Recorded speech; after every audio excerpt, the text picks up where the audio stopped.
Fala nação colorada! O Inter empatou com o São Paulo no Heriberto Rossi em 0-0. Como se já não bastasse os desfalques de Rocher, Borré e Valência convocados após o jogo contra o Delfim pela Sula, Maurício e Alário se tornaram desfalques por lesão. E para piorar, logo no começo do jogo de hoje, o Alampa se lesionou aos 2 minutos de jogo e deve ficar fora de 15 a 20 dias por lesão muscular. Inacreditável. Esse é o Inter. A mídia do centro falou sobre esse empate do Inter com o São Paulo. Alex, Mansur e Diniz comentaram sobre tudo isso. Se liga só no que eles disseram. Muita expectativa sobre esse jogo, Muita né? gente, com justas razões. Exato, dois times que estão crescendo, né? Que vêm apresentando um bom futebol, o Inter melhorando, o São Paulo já com o Zubeldia no processo, acho que um pouco mais avançado nessa etapa, né? Do que o Inter, pelo menos tem feito partidas boas em sequência, o Inter altera um pouco o nível de atuação, né? Também é normal nesse momento, Também, né? Ele veio de uma decisão importante em Sul-Americana, depois volta ao Campeonato Brasileiro. Agora, pelo lado do São Paulo... o jogo foi ruim, né? Vamos ser O primeiro tempo claro, em especial é bastante ruim. Olha, o primeiro tempo, pelo lado do São Paulo, para mim, ele reforça uma questão que está na mesa do Zubeldia. Se a ideia é, a partir do 4-2-3-1, né? Luiz Gustavo, Alisson de volante, ter o Luciano por trás do centroavante. Pelo lado esquerdo vai ser o Wellington que vai abrir o campo, trazendo o Nestor como um quarto meio-campista. E vai caber ao Lucas, jogando com o pé natural, né? Um destro pelo lado direito. Abrir campo, jogando como ponta. Aí o gol do Caleri que terminou anulado por impedimento. Abrir campo pelo lado direito, você fica muito distante, para mim, de tirar o melhor do Lucas.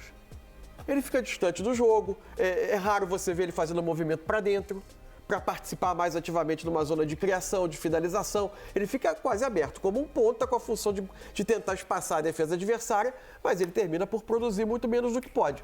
No segundo tempo, tem um período até que ele veio para jogar por dentro, né, entre as substituições, tinha a saída do Luciano, mas logo depois sai o próprio Lucas, e é um período pequeno. Nesse período, ele criou 2 oportunidades importantes de gol. Ele aparece um pouco mais dentro do jogo. O Inter teve uma questão, mais uma, né, dentre as tantas dificuldades, de já entrar em campo sem Alário, sem Borré, sem Ener Valência. Primeiro os dois sem foram o Alan colocados. Patrick Aí e Wanderson. perde o Alário. Aí perde o Alan entraram Patrick. depois, né? O Alan Patrick jogou 2 minutos de jogo.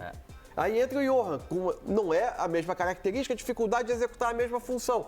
O Inter teve muito pouca capacidade de criação de jogada. E aí o jogo acabou virando um jogo travado, de poucas oportunidades. Não foi um jogo vistoso de assistir. O Inter é assim, o São Paulo, se for ver, acho que teve mais chance de vencer o jogo do que o Inter, né?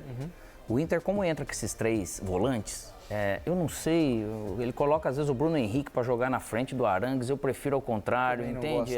Eu imaginei que ele tentasse fazer com o Bruno Henrique hoje a função que era do Maurício no 4-1-3-2, né? Mas há uma diferença enorme entre o Bruno Henrique e o Maurício. Mas é que às vezes na qualidade, na característica. O Bruno Henrique é um volante. O Maurício é quase um atacante. Só que às vezes eu tenho achado, a gente tem falado isso, o Bruno Henrique, às vezes, alguns movimentos, eu acho que às vezes ele está correndo demais em algumas coisas sem estar no lugar certo. E o Arangues, ele faz isso, acho que melhor, ele tem essa qualidade a mais. Mas jogado dessa maneira, sem esses principais atletas criativos, que Alan Patrick e Wanderson entraram no segundo tempo, e só tinha o menino, o Gabriel, para entrar depois, e que eu tô curioso para ver esse menino, que é o camisa 10 do Sub-17, Gabriel Carvalho, joga a bola pra caramba, assim.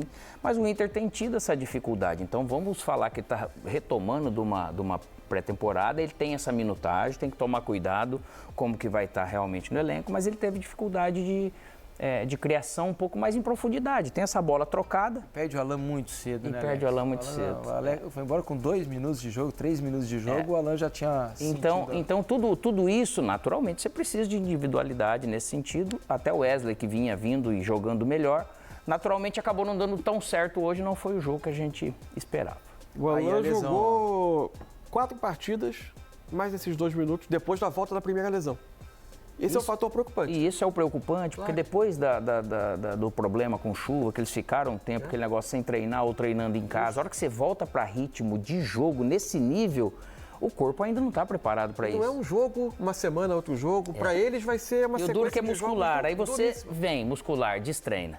Você tem que retreinar, destreina. Só que o Inter daqui a pouco vai entrar como o Grêmio num problema de lesão, que vai ter sempre alguém fora. Você não tem todo mundo, porque não dá tempo Então é bem delicado esse sentido e quando você perde jogador talentoso que faz a diferença, realmente você perde muito mais.